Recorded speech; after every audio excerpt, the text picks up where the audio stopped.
Chapter 12. Every day that went by that Tag didn't see Roxy stretched his ability to play this cool. The few days after they'd hiked, writing 2 new songs had consumed him, but then her absence started pricking him apart. How had she gone from agreeing to hike with him to avoidance again? He hated to admit that he struggled to find the right words for the last verse of the second song he'd started. He figured his moments with Roxy would be good for months' worth of songwriting.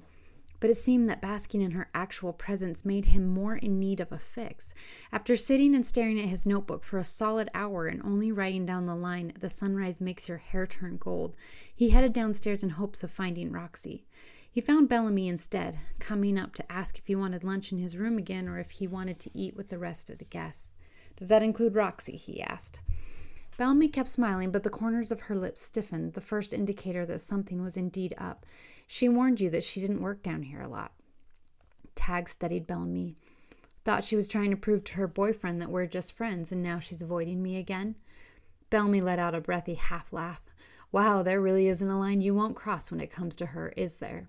He shrugged, not embarrassed about admitting to his eavesdropping. "I haven't found one yet." This time Bellamy studied Tag with a soft "She's my best friend, and even if I believe she's ignoring something big, I can't be on your side for this." An ally! Tag recognized the indecision in Bellamy's gaze. He reached out to take her arm. "That's because you don't know the whole story, only what Roxy's told you." Bellamy pulled away and shook her head. "Even if I did, I won't go behind her back to help you. If you want to convince Roxy you love her, you've got to do it."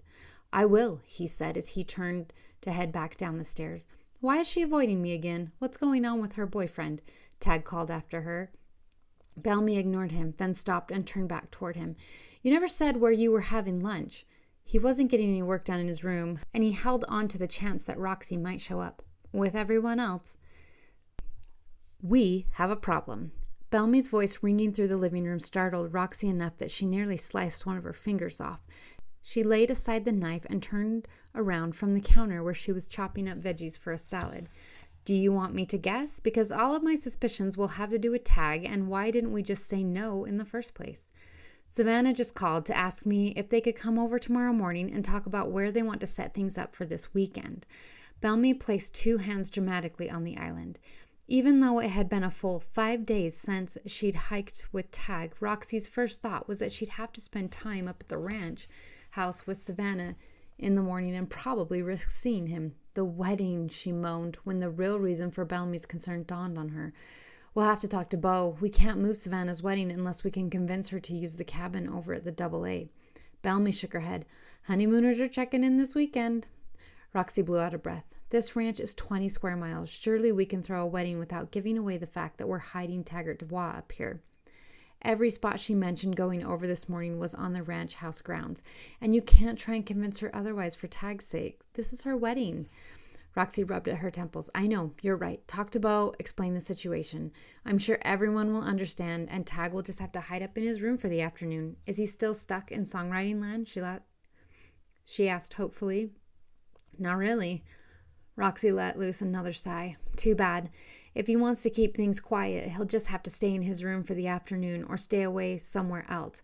We have plenty of things for him to do." Bellamy leaned over the counter. "Have you talked to him since you broke up with Nash?" "No," Roxy said automatically. "Why would I?"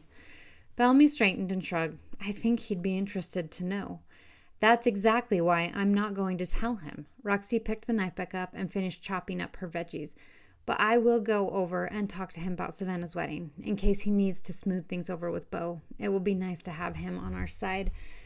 Bellamy tapped her fingers on the island and then moved to leave. "Okay." Her voice held all the opinions Roxy knew her friend held about her approach to Tag, but Bellamy couldn't understand.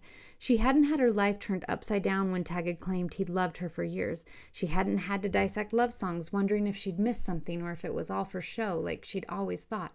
His declaration at his concert in July had certainly made interest in his new album skyrocket, as everyone speculated whether Heartbreak or Happily Ever After would inspire it after the drama they'd witnessed. He'd seemed genuine in every encounter she'd had with him since he arrived at the ranch house, but living his life singing about over-the-top love songs might be influencing that more than she knew. Never mind the fact that Roxy couldn't live her life on the road. It was too much to give up. She loved her home, and the town needed her, and Tag couldn't come home to the ranch either. He was meant for bigger things. She and Tag both needed to come to terms with the fact that they weren't meant for each other.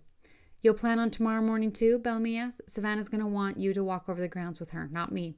Yep, Roxy grinned over at Bellamy, setting aside her reluctance so her friend wouldn't push her to admit too much about Tag. Bellamy sighed again and waved, disappearing back through the front door.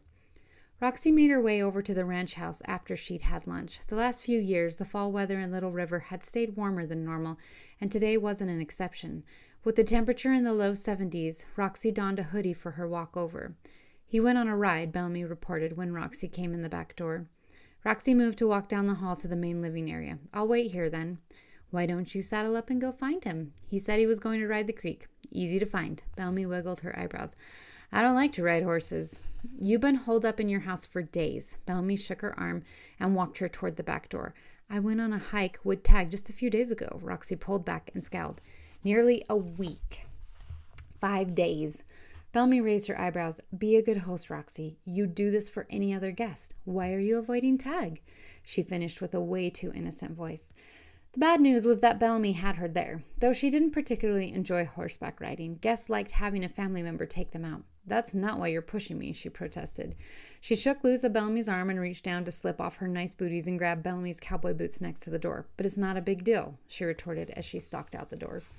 She took her time saddling up one of the guest horses. Her dad had always thought it was sacrilegious that Roxy didn't own her own horse when she ran one of the biggest ranches in Wyoming for her family.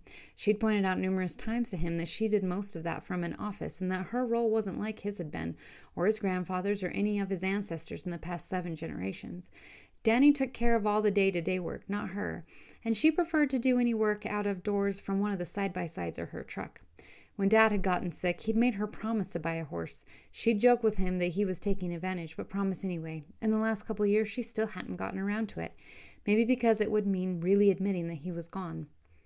What would Dad say about Tag? She said in a soft sing-song voice as she led the horse to a mounting stool. She'd always gone to her mother's and sisters for advice on love, and her dad had never been one to offer unsolicited advice. Maybe Roxy should have thought to ask.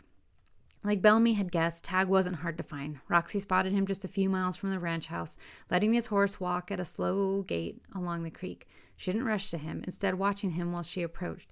He wore a flannel shirt and a vest, no cowboy hat. She'd always tease him about that. What self-respecting country star doesn't wear a cowboy hat? Carrie Underwood, he'd shot back. Roxy had Googled pictures of her wearing one just for him. He'd taped a couple in his locker, but he insisted his UW baseball hat would be his trademark. She'd bet he was wearing boots, though. He turned as she got closer, and she caught sight of several days' worth of scruff on his face, too. Her heart skipped a few beats, especially when his face lit up with a grin.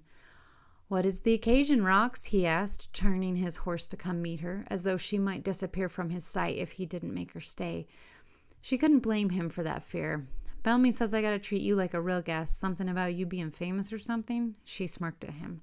Tag's smile grew, and he leaned forward in the saddle as he pulled his horse right up next to her, their legs brushing. I don't want you to treat me like a guest, he said. In that case, she turned the horse away, but he pulled back and cut her off. Stay, he said, tilting his head at her. Funny, she thought. That's all I wanted you to do 8 years ago.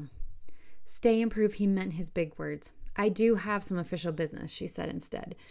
But she pulled her horse alongside his, and they headed down the creek bed once again. She glanced down at Tag's feet to make sure he wore boots. They were even a bit worn, though the holes in his light-washed jeans didn't look like the kind he'd worn in himself.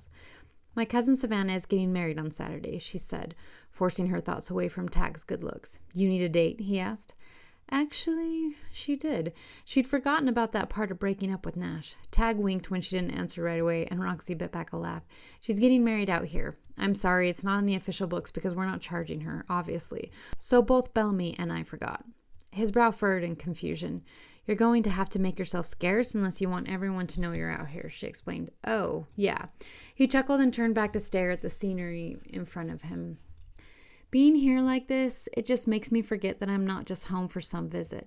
You show up in Instagram posts from Savannah's wedding, there'll be enough teenage girls here to remind you, Roxy teased. He cast her a look that made her shiver from the tips of her toes. How could he do that? Not even be close, not even touch her, but make her aware of every beat of her heart and the way she ached to be riding behind him, her arms wrapped around his waist, the ache that had never really gone away after he first left. There are a few grown women who scream at my concerts too, he said. Ha! She pretended to scoff, but as closely as he studied her, he had to see the telltale pink in her cheeks, judging by the way they flamed. His answer was a smile. Tag had always been able to read her mind and see into her heart. He hummed something to himself and turned away. I don't mind staying out of sight, he said, and thanks for this ride. It means I'll have something to work on. He didn't need to turn for her to catch his smile. Oh, stop it, she muttered, but his hums just turned to whistles. Maybe if she'd listened to more of his songs, she could counter his insistence that he wrote them all about her. Surely there had to be a song about a truck or a dog in the mix there somewhere. But he'd never been a dog person, and she had no idea what kind of car he drove these days. I have waited way too long for you to explain about you and Tag hiking together. I thought you had a strict boycott on anything to do with that boy. Roxy couldn't help laughing a little at Taylor's text. She set aside the book she'd been reading while lounging on her couch and sent a text back. Nash got worried about how we couldn't be friends, so I was trying to be friends again. And Roxy laughed again. She could almost picture her sister's impatient glare, maybe even tapping her fingers along the edge of her counter or on the floor next to her while she played with Tucker. And what? And how did that work out? Warmth immediately started spreading through Roxy when she remembered standing there at the truck with Tag inches away, and she slid into a daydream where she had closed the space, pressed her up against the truck, and showed her exactly what she'd been missing since he'd left. She drew in a long breath and shook her head. She could not get lost in all of that. It made making rational decisions really difficult. Nash and I broke up, so there's that. Her phone immediately began ringing.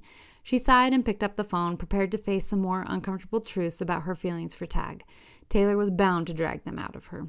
What the heck, Rox? Taylor demanded. What happened on that hike? Roxy sighed again. Nothing, really. He just made me realize I've been burying some stuff, and it's not fair to Nash to keep going on like everything's okay. Not until I get Tag out of my system. Taylor hesitated before replying. And that's what you want, getting Tag out of your system. We've been over and over this, T. How can I even know if any of it's real? Taylor scoffed. By seeing what happens. It's pointless. We don't want the same life. There's no future, no matter what I want now.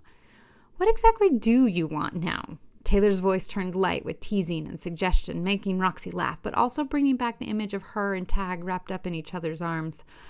Oh, girl, she said, letting out a long breath, between you and me, and if you breathe a word of this to Bellamy, I swear I will come and steal every article of clothing in your closet.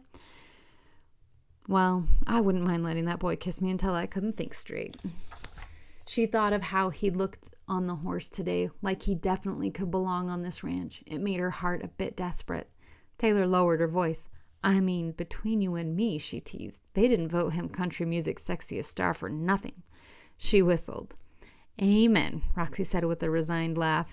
Amen.